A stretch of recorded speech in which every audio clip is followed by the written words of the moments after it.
박근혜 대통령이 그런 식으로 이제 탄핵, 그 다음에 당시 새누리당이 후보를 홍준표 후보로 내기 전에 당 이름을 자유한국당으로 네. 바꿨습니다. 그죠? 네. 바꾸고 2017년 이제 선거 5월 선거에서는 안철수, 홍준표, 그다음에 문재인 세 사람이 네. 나왔습니다. 그런데 논리적으로는 문재인 그때 득표가 50%가 안 되고 40% 네. 초반대였어요. 그러니까 홍준표, 안철수 표를 모으면 단일화가 되면은 이길 수도 있었는데 네. 일단 선거가 딱 시작되니까 그게 불가능하대요. 네. 그 산수로는 안 되는 모양이죠. 선거라는 게.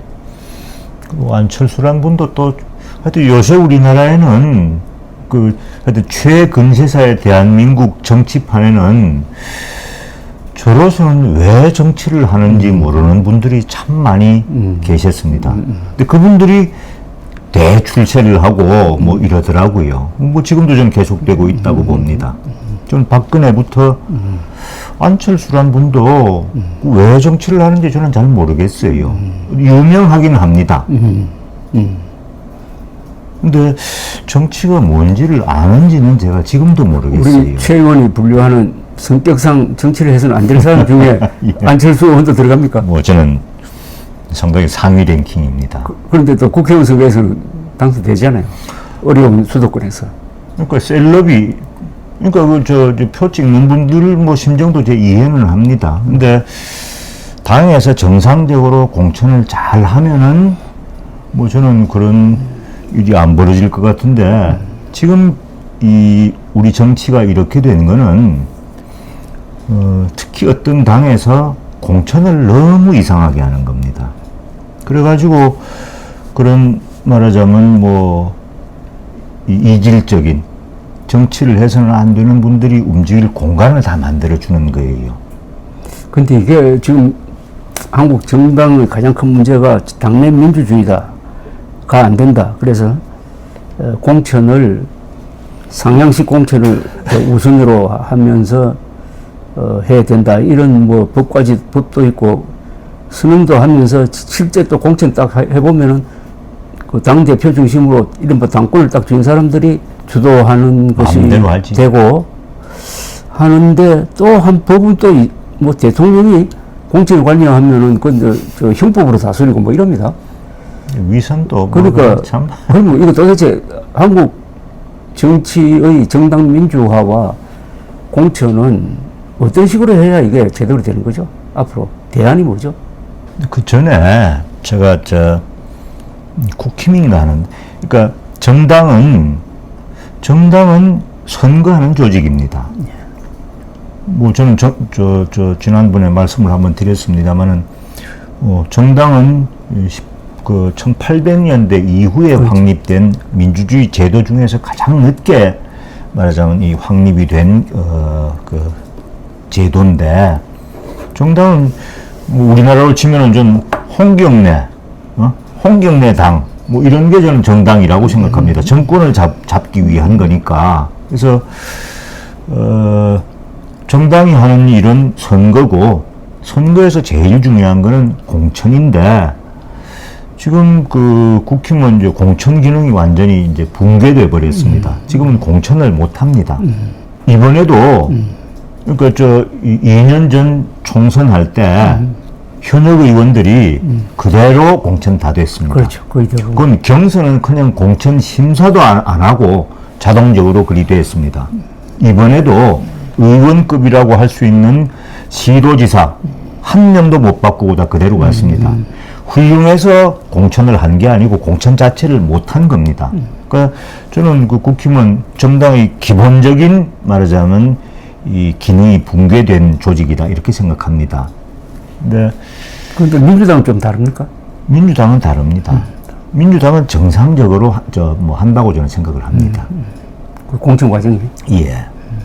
근데 이 당은 지금 공천 과정의 민주성은 과거도 지금도 국민의힘이 민주당에 뒤떨어지고 있다고 생각해요?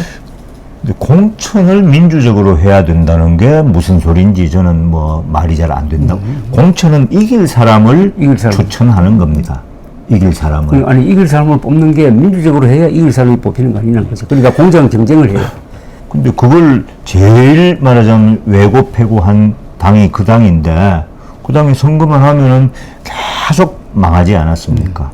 이제 뭐 급기야 100석대까지 지금 이렇게 망하지 않았습니까?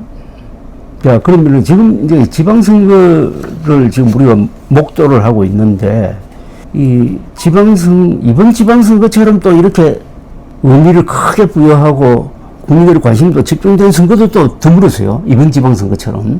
마치 대선이나 총선처럼 다루고 있는데, 이 지방선거가 이렇게 중요한 선거입니까? 뭐 저는 전혀 그리 생각을 안 합니다. 아, 그래요? 네. 그 이유는?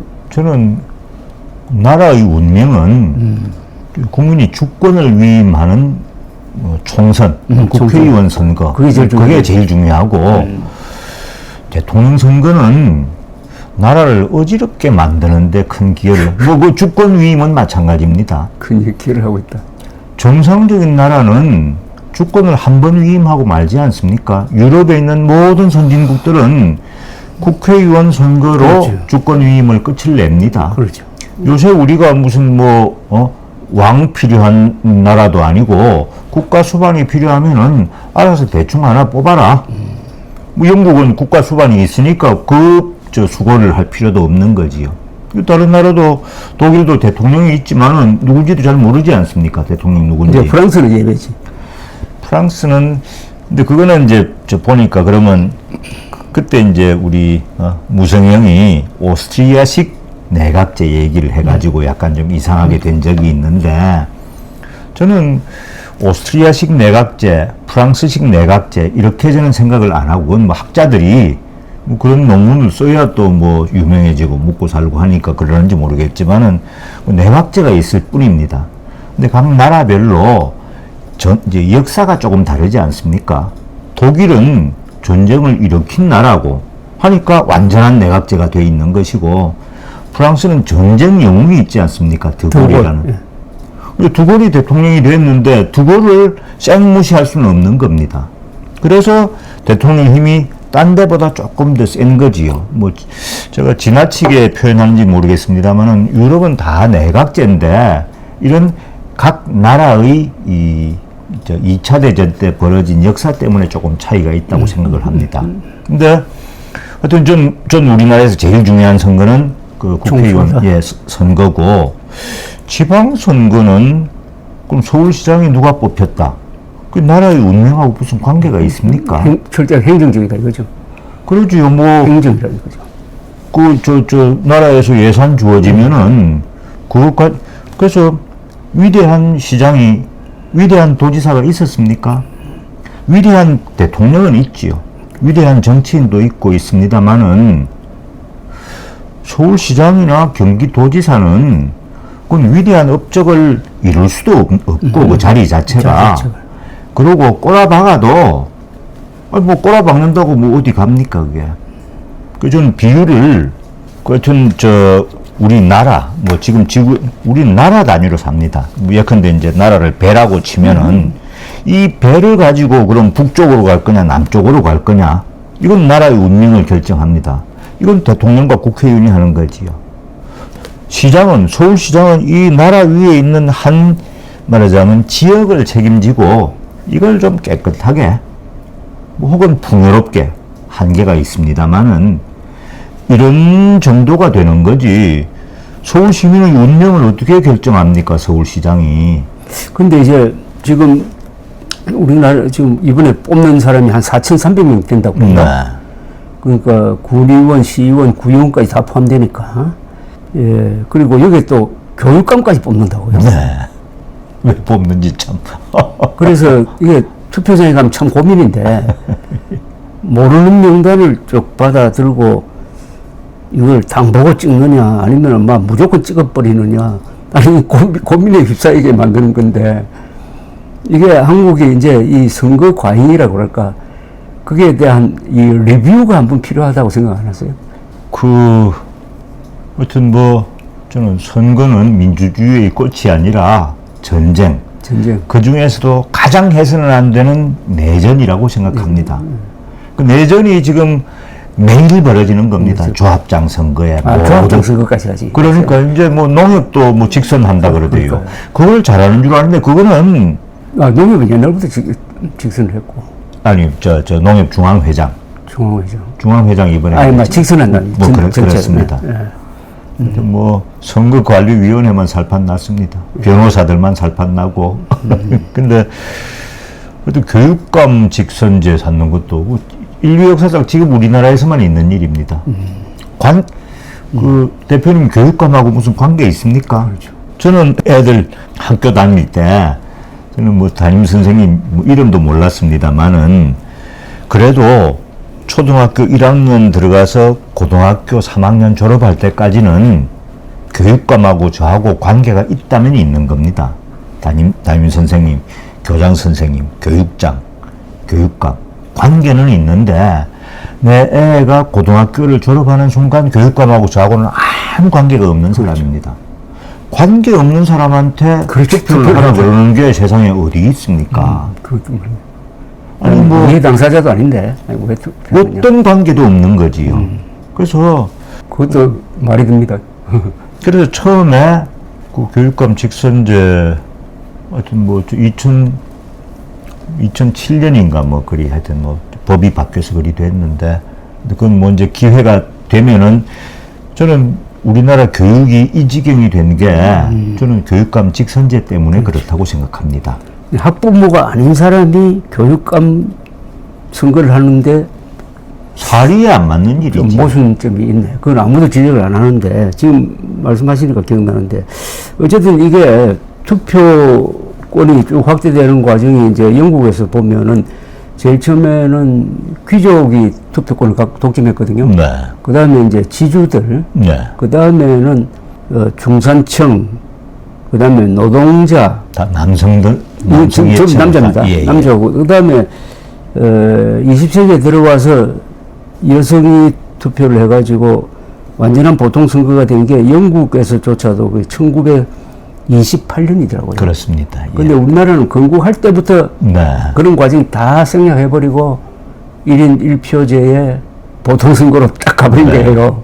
그래서 이제 시행착오를 계속 겪고 있으면서 이게 선거 무용론은 아니겠지만은 이거 선거가 지나치고 너무 많은 에너지를 여기 소모한다 이런 이제 이야기가 요즘 나오면서 누구는 1인 2표제를 해야 된다는 이야기도 나오는데 AI에 물어보니까 세계에서 지금 1인 2표제 하는 나라는 단 한 나라도 없더라고. 네.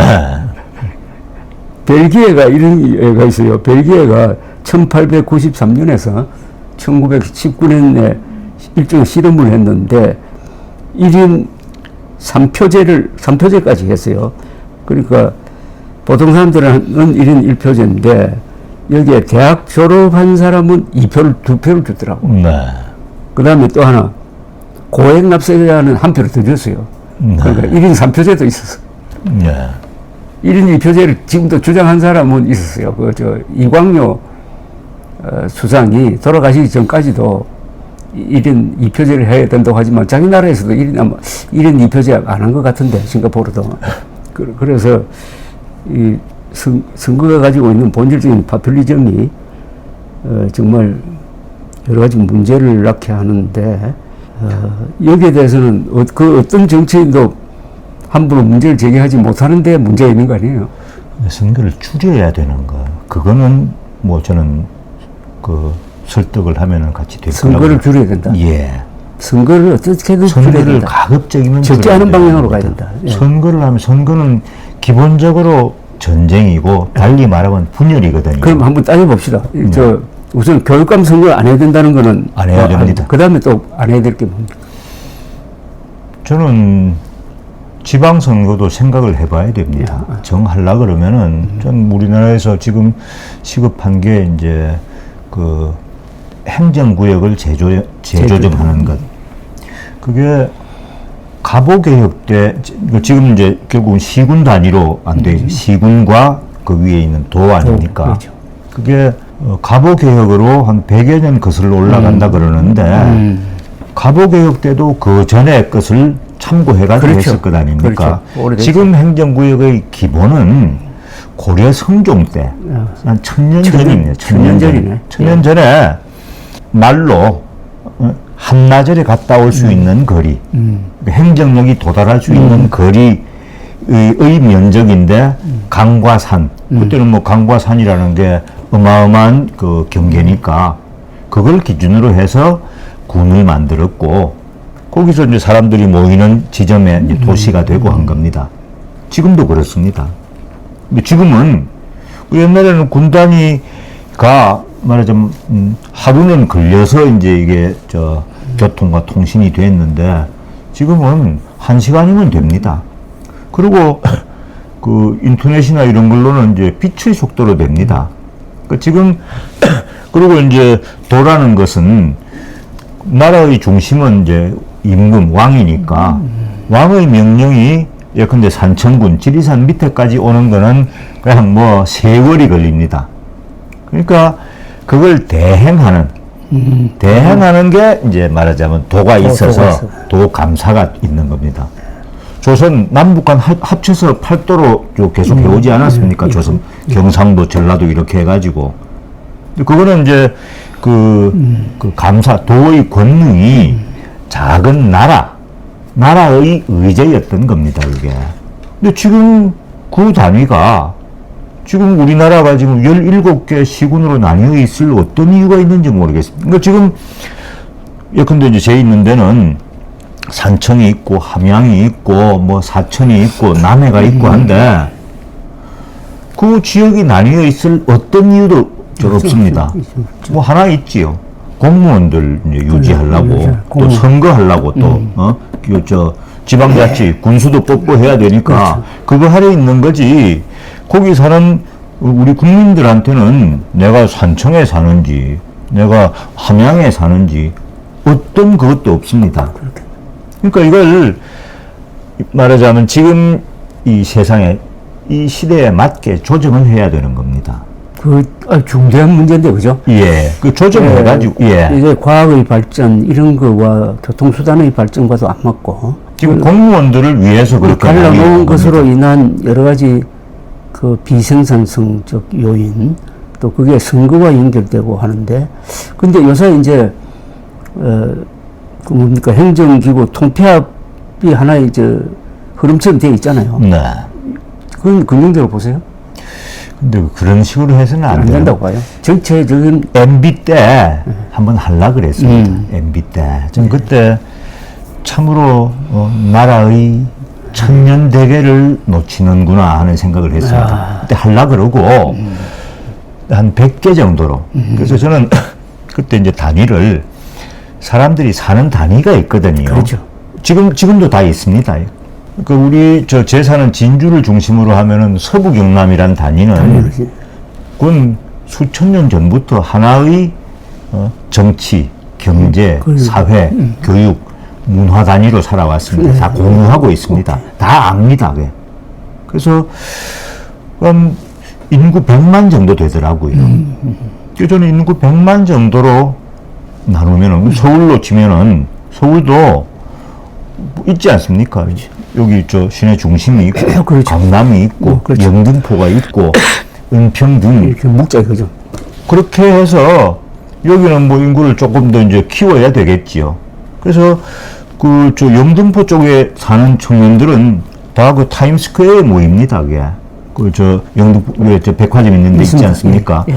각 거점마다 그 동네 그러니까 각 지역 단위마다 거점이 있습니다. 뭐 서울은 한 5개에서 7개 정도로 나누고 서부 경남 나누고 경남은 이제 창원 나누고 그리고 충청도는 충북이 그때 청주 청원 합치지 않았습니까? 그렇죠. 대개 한 100만 정도 되더라고요. 그게. 그렇게 나누면은 도 이름을 적절하게 붙이고 그럼 2단계로 하면 되는 겁니다. 그게. 저는 그때 그걸 했어야 된다고 보고 지도를 그때 그렸습니다. 근데 그걸 어떻게 했느냐? 또 비즈니스로 하더라고요. 2개를 샘플로 뽑더라고요. 뽑아가지고 일이 통합을 하면은 얼마나 좋은 일이 돈을 많이 지원하겠다 해가지고 그걸 시범 사업으로 해서 뒤에 하겠다 그러던데 저는 그러면 실패할 거라고 보았습니다. 지금 우리나라는 쫙 나뉘어 있기 때문에 그건 무슨 일을 해도 5대5로 나뉘 그렇죠. 반대자가 나옵니다. 무조건 그렇게 되죠. 그러면 반대의 논리는 또 아까 탄핵처럼 그건 바로 만들어지게 돼 있습니다. 그래서 그때 그러니까 이거는 동시에 전국을 지도로 딱 지도를 딱 동시에 해야 새로 반포해야 되는 겁니다. 그렇죠. 지금 설득을 해가지고 그럼 거의 그대로 됩니다. 그걸 가지고 국민투표로 붙이든지 뭐. 그러지요. 그래서 도저히 크게 해야 돼요. 우리 동네는 안 되겠다 하는 데가 혹시 있다면은 그건 따로 뭐 특자를 붙이든지 해가지고 해야 될 일이지. 이거 하면은 돈 더 줄게 해가지고 야 따라 해라. 전 그때 장관한테 일이 장사하듯이 하면은 절대로 성공하지 못한다. 근데 이거는 지금 우리나라에서 가장 중요한 일이 이 일인데 일이다. 안 맞거든요. 사람 사는 단위하고 안 맞고 안 맞으면서 어마어마한 낭비가 돈 낭비가 아니고 에너지 낭비가 있습니다. 예컨대 조그만 구에는 3만 명 전후 되는 공무원이 1,000명 정도 있습니다.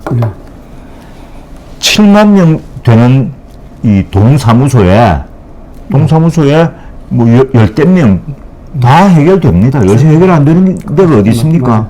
그러니까 1,000명이 다 각자 인생의 보람을 찾으려면 열심히 할 거 아닙니까? 그렇죠. 열심히 하면 어떻게 됩니까? 주민들 힘만 드는 겁니다, 그게. 근데 낭비가 그리고 이제 거기서 또 선거까지 또 해야 되지 않습니까? 또 그럼 3만 명 되는데 그 군의원님이 또 10분이나 계십니다. 그렇죠. 군수님 계시고 1,000명 가까운 공무원이 있고 주민들은 3만 명밖에 안 되는데. 아주 중요한 말씀 하셨냐. 1,000년 동안 유지해오던 이 행정 개편을 하자는 이야기가 진지하게 안 나오고 있다는 게 이제 민주주의의 큰 비용으로 지금 작용을 하고 있는데